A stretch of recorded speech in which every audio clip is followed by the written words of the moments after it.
Yuk, kita bahas. Halo sahabat Gen, semoga Anda tetap semangat dalam mempersiapkan tes P3K ya.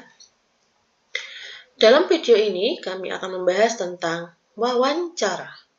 Mari simak video berikut. Apa keuntungan menjadi P3K dibandingkan PNS? A. Potensi pengembangan kompetensi yang lebih terfokus pada kebutuhan spesifik jabatan dalam jangka waktu kontrak. B. Fleksibilitas dalam penempatan dan perpindahan antar instansi sesuai dengan kebutuhan program pemerintah dalam periode kontrak. C. Proses rekrutmen yang terkadang lebih ringkas dan cepat karena fokus pada pemenuhan kebutuhan tenaga ahli yang mendesak.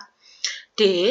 Peluang mendapatkan remunerasi yang kompetitif sesuai dengan keahlian dan kinerja spesifik yang dibutuhkan instansi dalam kontrak kerja. Berikut pembahasannya. A. Potensi pengembangan kompetensi yang lebih terfokus pada kebutuhan spesifik jabatan dalam jangka waktu kontrak.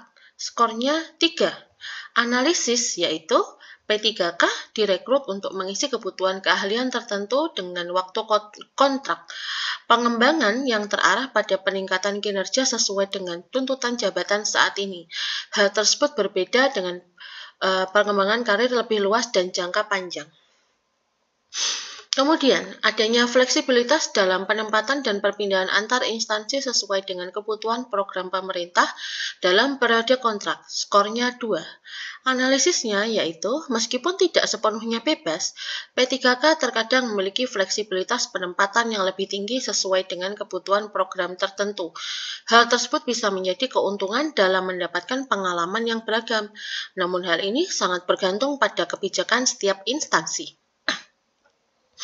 Kemudian, proses rekrutmen yang terkadang lebih ringkas dan cepat karena fokus pada pemenuhan kebutuhan tenaga ahli yang mendesak, skornya 4. Analisisnya yaitu dalam beberapa kasus, proses seleksi P3K dirancang lebih efisien dan fokus pada kompetensi teknis yang dibutuhkan saat ini. Hal tersebut memungkinkan kandidat untuk lebih cepat bergabung dengan instansi dibandingkan dengan proses rekrutmen PNS yang lebih kompleks. Nah, kemudian jawaban yang peluang mendapatkan remunerasi yang kompetitif sesuai dengan keahlian dan kinerja spesifik yang dibutuhkan instansi dalam kontrak kerja, skornya 1.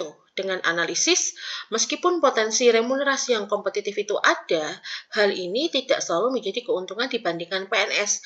Gaji dan tunjangan P3K diatur dan bisa bervariasi tergantung pada jabatan dan instansi serta tidak secara otomatis lebih tinggi dari PNS dengan kualifikasi dan pengalaman yang setara. Maka kesimpulannya, jawaban yang paling tepat adalah C, yaitu proses rekrutmen yang terkadang lebih ringkas dan cepat karena fokus pada pemenuhan kebutuhan tenaga ahli yang mendesak. Skornya 4. Dengan alasan, salah satu keuntungan menjadi P3K adalah proses rekrutmen yang terkadang lebih efisien dan fokus pada kebutuhan spesifik dari keahlian yang mendesak. Hal ini memungkinkan kandidat dengan kompetensi yang lebih tepat akan lebih cepat mengisi posisi yang dibutuhkan dalam pelayanan publik dibandingkan dengan jalur rekrutmen PNS yang lebih umum dan bertahap. Anda telah menyimak video pembahasan tentang wawancara. Semoga video ini menambah pemahaman Anda tentang wawancara yang telah dibahas. Sampai jumpa pada tayangan video berikutnya. Tetap semangat belajar ya. Gramedia Edukasi, sahabat kamu belajar.